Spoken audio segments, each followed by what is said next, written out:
Greetings, my friends. I am Dictor Van Doomcock, the future ruler of Earth, and I am here today to count down my top 10 favorite feel-good movies for a feel-bad time. Obviously, this is not a definitive list, as everyone has different films that make them feel good for different reasons.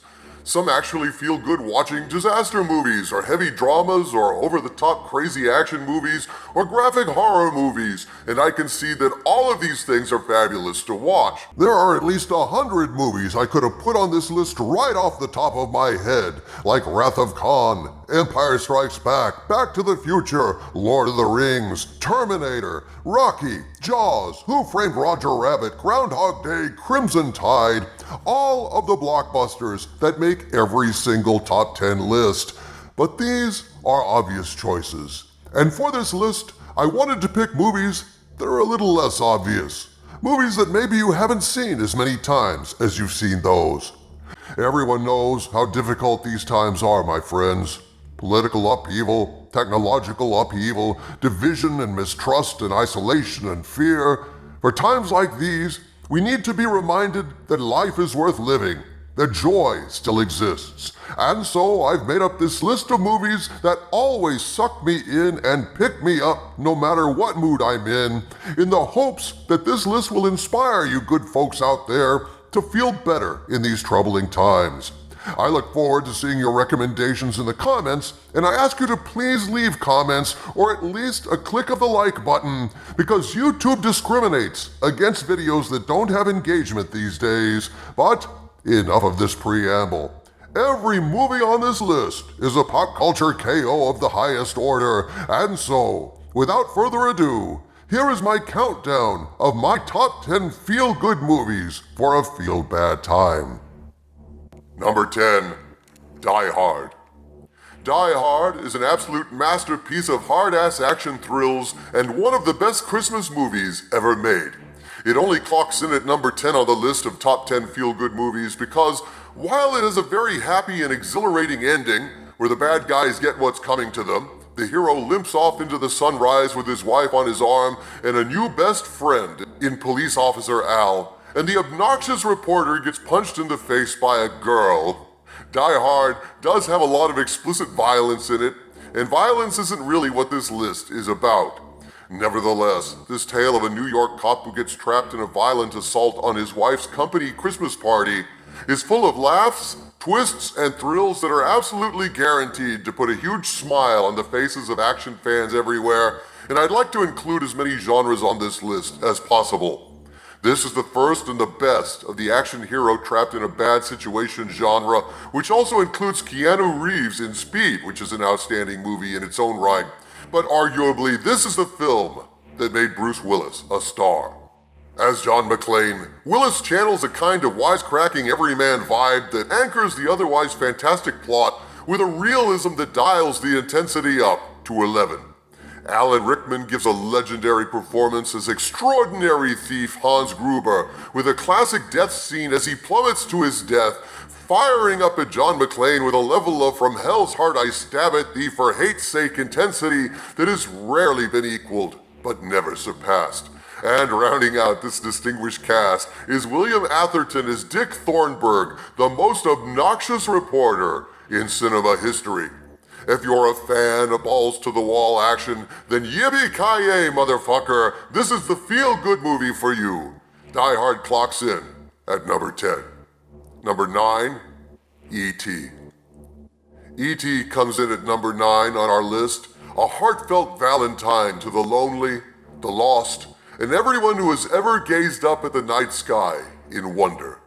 For some of us who are lucky, E.T. was a reflection of our own childhoods, and for the rest of us, E.T. was a glimpse of the idealized childhood we all wish we'd had. With a tight-knit bunch of kids playing D&D, listening to Elvis Costello, and flying through suburban streets and suburban forests on our bicycles, through summers we thought at the time to be endless. In my opinion, this tale of a little lost alien far from home, aided by a bunch of kids still young enough to believe in the values of trust and friendship, is a key diagnostic medical tool, because if you don't love this movie, get a stethoscope. You may not have a heart. The performances are flawless from everyone involved. E.T. himself is miraculously realized and serves as a reminder of the power of practical effects to create genuine magic. The final scene between Elliot and E.T. is so moving, so powerful, that even though it makes you cry, it leaves you feeling joyous at the ability of a masterpiece to evoke such emotions at 24 frames a second. This is Spielberg's emotional masterpiece, a tour de force of narrative legerdemain, displaying a directorial flair for camera movement and shot choreography that never overwhelms the heart of this film. Spielberg uses that rarest of techniques in today's mindlessly hyperbolic environment, restraint. And indeed, one of the reasons why this film is number 9 on the list of feel-good movies is ultimately the menacing figure with the keys on his belt turns out to be no villain at all, but a version of Elliot grown up, still harboring that inner child that gazed up at the night sky, wanting someone to say hello to. A timeless classic I can't possibly say enough good things about, heartfelt, hilarious, thrilling, wrenching, and ultimately hopeful with a happy ending tinged with the sweet sadness of lost youth. E.T., like every film on this list, is one of the greatest movies ever made, and it clocks in at number 9 on the list. Number 8, The Blues Brothers. The Blues Brothers comes in at number 8 on the list of top 10 feel-good movies, and is it any wonder? There is simply no other film like The Blues Brothers, a screwball musical comedy filled with rampant property destruction, Dan Aykroyd, John Belushi, some of the greatest R&B and soul singers in history, and the most awe-inspiring car chase ever filmed. John Landis proves once again that he is the greatest comedy director outside of Warner Brothers cartoons, confidently staging hilarious set pieces of madness and over-the-top destruction with an aplomb that suggests, were it not for the Twilight Zone scandal that resulted in the deaths of Vic Morrow and 2 minors, Landis would have gone down in history as the master of cinematic comedy. Regardless, both The Blues Brothers and Animal House amply prove that Landis was without parallel in his ability to stage insanely excessive comedy set pieces that nevertheless remained filled with subtle nuances and hilariously apt restraint that only served to accentuate the laughs. It goes without saying that Dan Aykroyd and John Belushi are legendary as Jake and Elwood Blues, and getting to hear from such soul luminaries as James Brown, Ray Charles, Aretha Franklin, and Cab Calloway alone is enough to make this one of the best ways to get your feel-good on outside of a pharmacy. Favorite moments include Henry Gibson being told, "I've always loved you," as their car plummets from something like a mile up in the sky, and Carrie Fisher using a bazooka to blow a phone booth containing Jake and Elwood straight up into the air. Scenes that so-called directors of comedy these days would have treated with stupidly heavy hands and crass spectacle. If you're feeling bad, pop on The Blues Brothers, and for 2 hours, you'll feel better. Blues Brothers is number 8 on our countdown of the top 10 feel-good movies for a feel-bad time. Number 7, Animal Crackers or any Marx Brothers movie. One morning I shot an elephant in my pajamas. How he got in my pajamas, I'll never know. Overflowing with rapid-fire wisecracks like that one, Animal Crackers is a must-see for fans of screwball comedy, and it comes in at number 7 on our list of feel-good movies. The Marx Brothers came out of the vaudeville circuit, honing their comedy before unruly mobs desperate for entertainment and hostile to those who failed to bring it.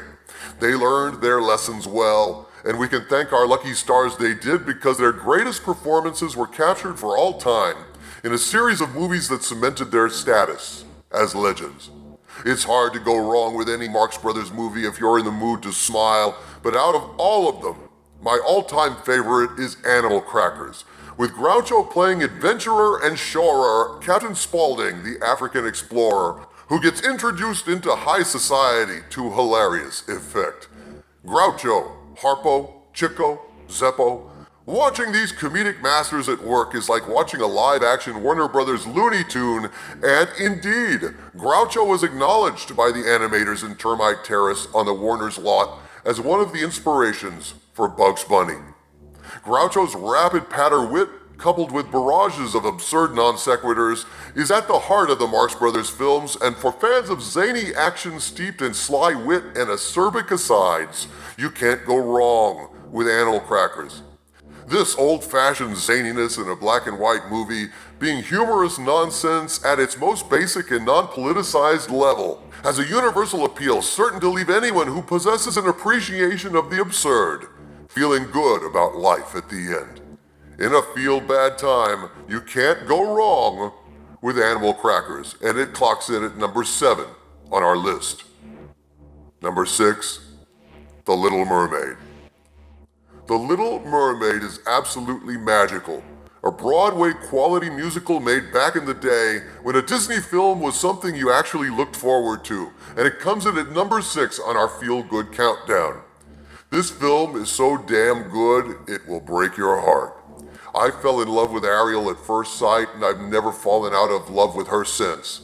She is sweet, innocent, genuine, with a longing that all of us who have ever dreamed of better things can embrace as our own.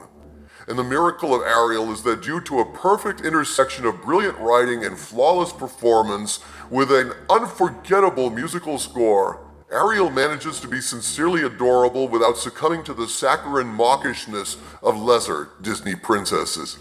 And this is where The Little Mermaid shines, as it takes the classic Disney formula and turns it on its head, presenting us with characters who actually have character.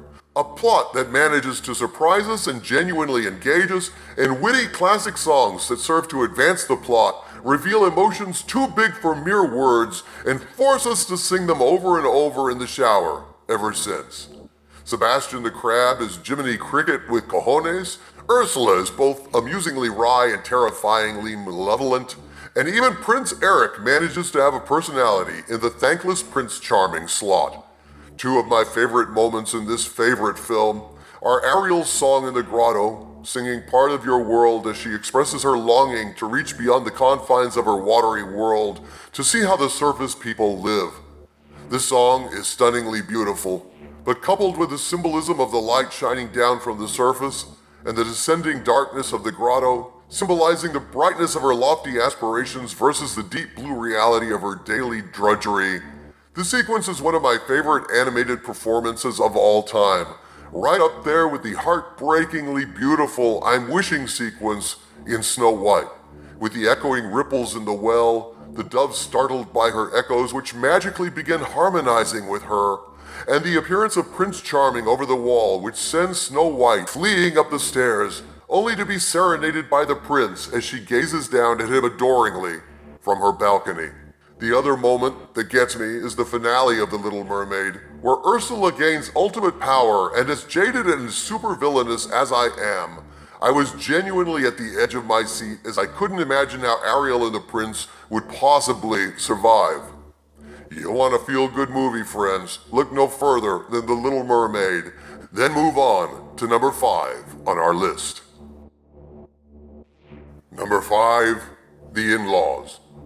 The In-Laws is a little-known gem starring Peter Falk as a possibly deranged ex-CIA agent who happens to get his future in-law, dentist Alan Arkin, involved in an international caper that could derail the world economy, and hilarity definitely ensues. The desperate and deadpan straight man Arkin, paired with Falk's wacky Lieutenant Columbo-esque CIA agent, is comedy alchemy the likes of which has never been seen before or since. This is, in my opinion, possibly the funniest movie ever made. An old-fashioned, rollicking good time filled with absurdly over-the-top situations and an endless progression of one-liners I'll quote the rest of my life. Memorable lines include, "There are flames on my car! There are flames on my car! Serpentine shell, serpentine! Oh, Senor Pepe, do you like to kiss this man? Oh, he very pretty. A Z? Peter Falk's son is marrying Alan Arkin's daughter. The two families are sitting together, meeting for the first time at the dinner table, and Peter Falk says these lines, which will give you an idea of what this movie is actually like. I spent time in Guatemala, Shell. They have teensy flies down there the size of eagles, really. In the evening, I would stand in front of my hut and watch in horror as these giant flies would pick children off the ground and carry them away. Teensy flies the size of eagles. Oh, that's right. It was an incredible sight.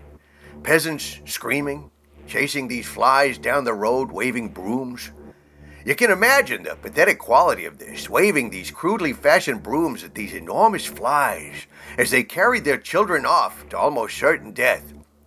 Flies. Natives had a name for them, Jose Grecos de Muertos, flamenco dancers of death. Can you imagine it, Shell? Enormous flies flapping slowly away into the sunset, small brown babies clutched in their beaks. These flies, for example, they're protected against pilferage under the provisions of the Guacamole Act of 1917. Oh, this stuff is classic stuff. Those of you who know this movie, hearing these lines, will no doubt be smiling right now, and those of you who have not seen this movie, find it and watch it immediately. The In-Laws is a reminder of the kind of movies Hollywood used to make, and the kind of movies they will make again once I take over the world. The In-Laws comes in at number 5 on our list. Number 4, The Court Jester. The Court Jester is perhaps the most joyous musical comedy ever made, a non-stop fairy tale that also serves as a commentary on fairy tales, with many a wink of the eye and a tongue in the cheek to keep modern audiences not only engaged, but charmed. This is a fairy tale that's all too aware of how corny fairy tales are, especially in Hollywood, and this film works magic in not only making fun of that kind of fairy tale, but managing in the end to have so much genuine heart and warmth and wit that it manages to unironically become the very fairy tale it set out to make fun of. Danny Kaye is delightful as a poor fool who must impersonate the newly appointed court jester to infiltrate the castle and return the rightful heir to the throne, a baby with the mark of the purple pimpernel on his behind. The wit in this film is absolutely timeless, and despite the age of this movie, will keep you laughing as the poor court jester moves from one tight situation to another. Danny Kaye's comic timing is flawless. The sparkle in his eye fills the viewer with goodwill, and bolstered by an all-star cast, including a drop-dead gorgeous young Angela Lansbury. And if you see this, you'll never be able to look at her in Murder, She Wrote in quite the same way again. And a villainous Basil Rathbone at the top of his form, despite his age at the time. The court jester delivers the feel-good feeling we need in these trying times. Notable moments include the pellet with the poisons in the vessel with the pestle, the chalice from the palace is the brew that is true, the lullaby that Danny Kaye sings to the baby in the rain, and the absolutely inspired bit of comedy where the court jester is hypnotized by a witch to be the most dashing, romantic, and heroic man that ever lived at the snap of a finger. Only trouble is people keep snapping their fingers, turning him from dashing adventurer to bumbling idiot and back again instantly. You have to see it to appreciate how hilarious this is.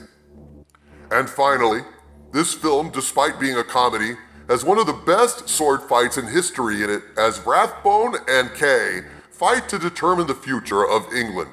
By all means, find The Court Jester on Amazon and watch it if you want to feel good in a feel-bad time. Number 3, Guardians of the Galaxy.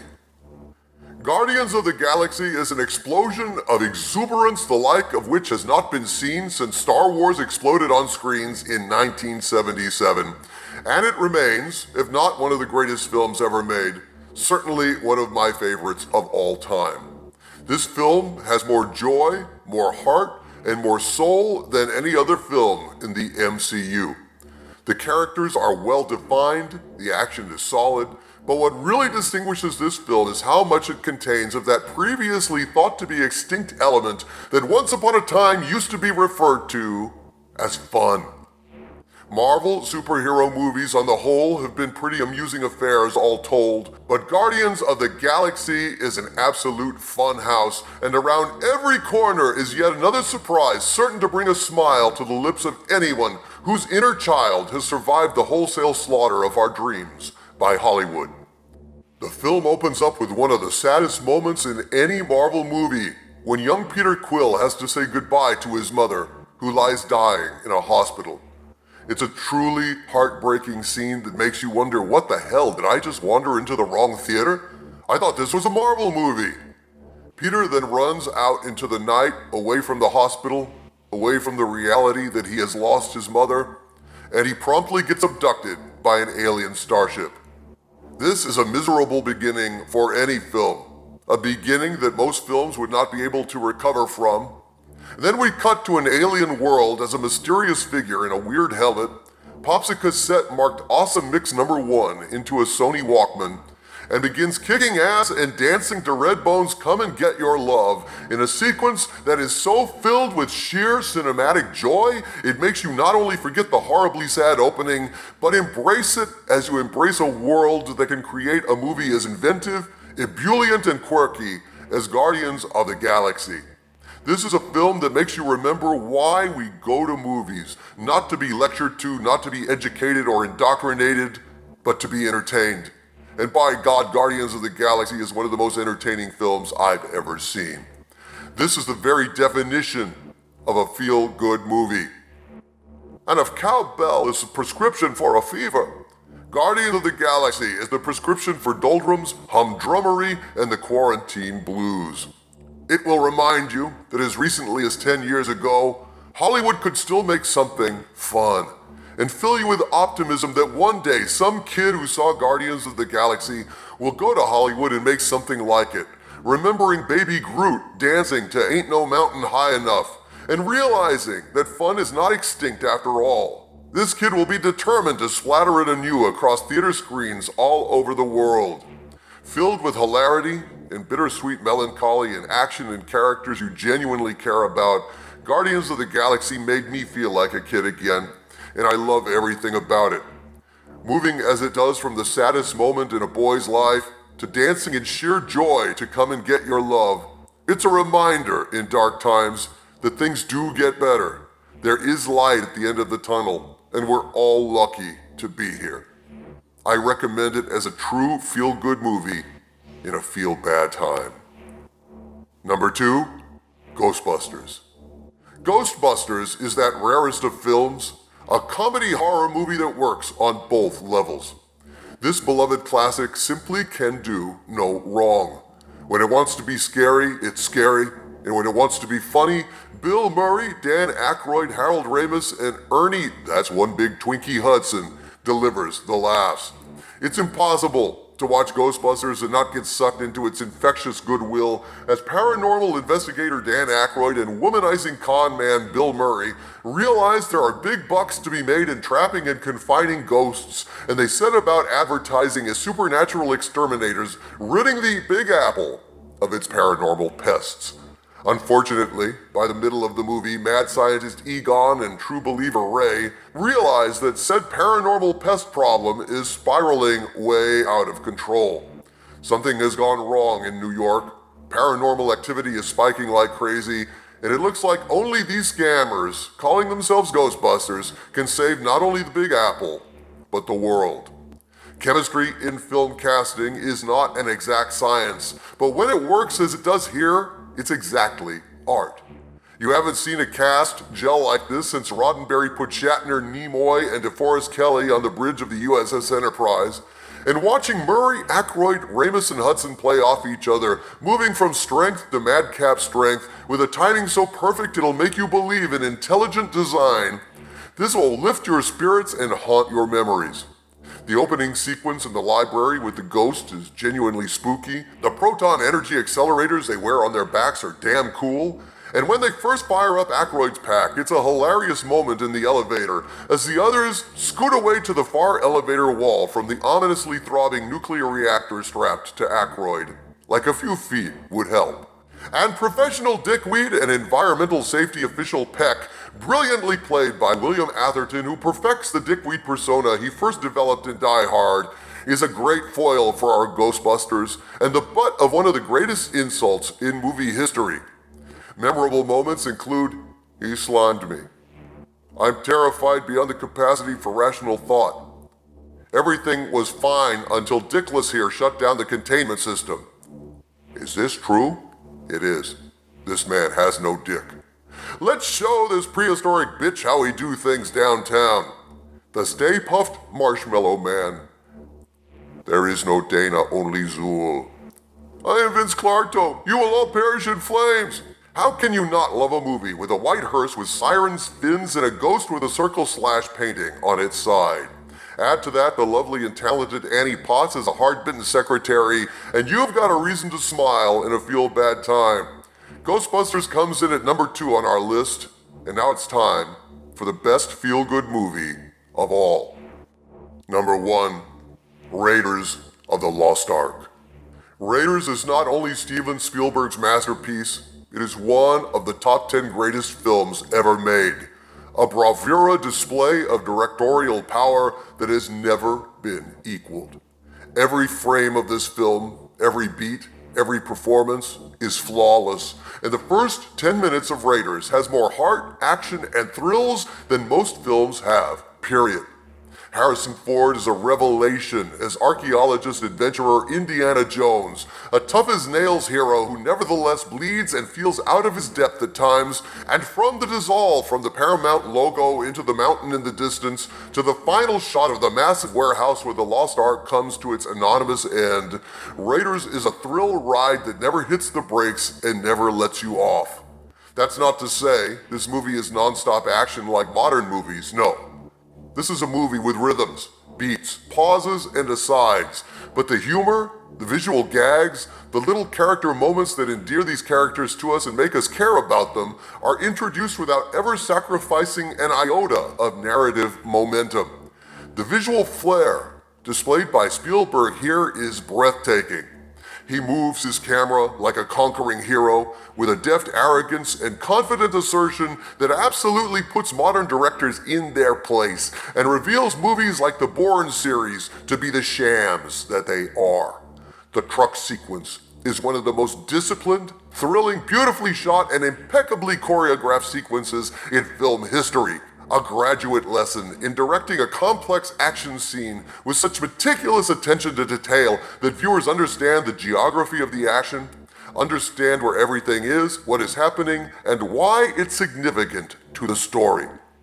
Where most so-called directors these days shoot a lot of coverage with a shaky camera and let the editors slap it together in slipshod fashion in the editing room, Spielberg directs and puts modern directors to shame with his brilliance and his disciplined flair. Memorable moments?